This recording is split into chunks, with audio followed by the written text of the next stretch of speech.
আপনি কি ভেবেছেন আপনার নামাজ দিয়ে আপনি জান্নাতে যাবেন? আপনি তাহাজ্জুদ গুজার, সেজদা দিতে দিতে কপালে দাগ ফেলেছেন, এটা আপনারা জান্নাতে নেবে না? আপনি এলাকার সবচেয়ে বড় হাতেমতাই, দানশীল, এই দানের ভরসায় বসে আছেন, কশিন কালো না।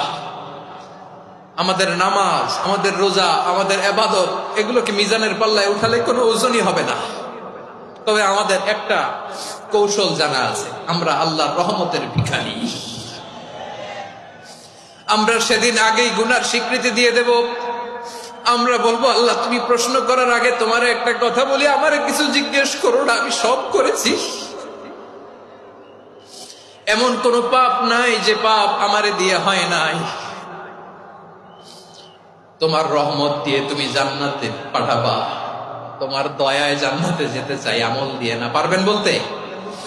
কিয়ামতের দিন আমরা বলবো, আল্লাহ আমার আমল দিয়ে জান্নাত চাই না, আমি তোমার দয়া দিয়ে জান্নাত চাই।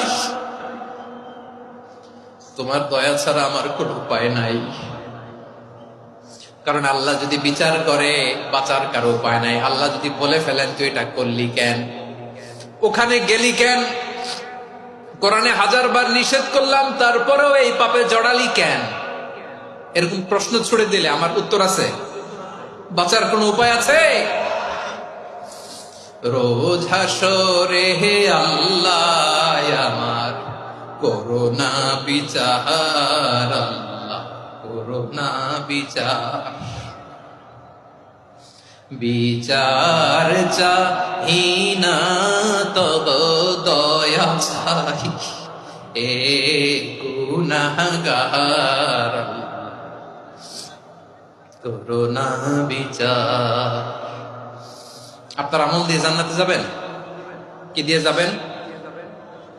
আল্লাহর দয়া দিয়ে। আল্লাহর রহম আর দয়া ছাড়া কেউ জান্নাতের চেহারাও দেখতে পাবে না।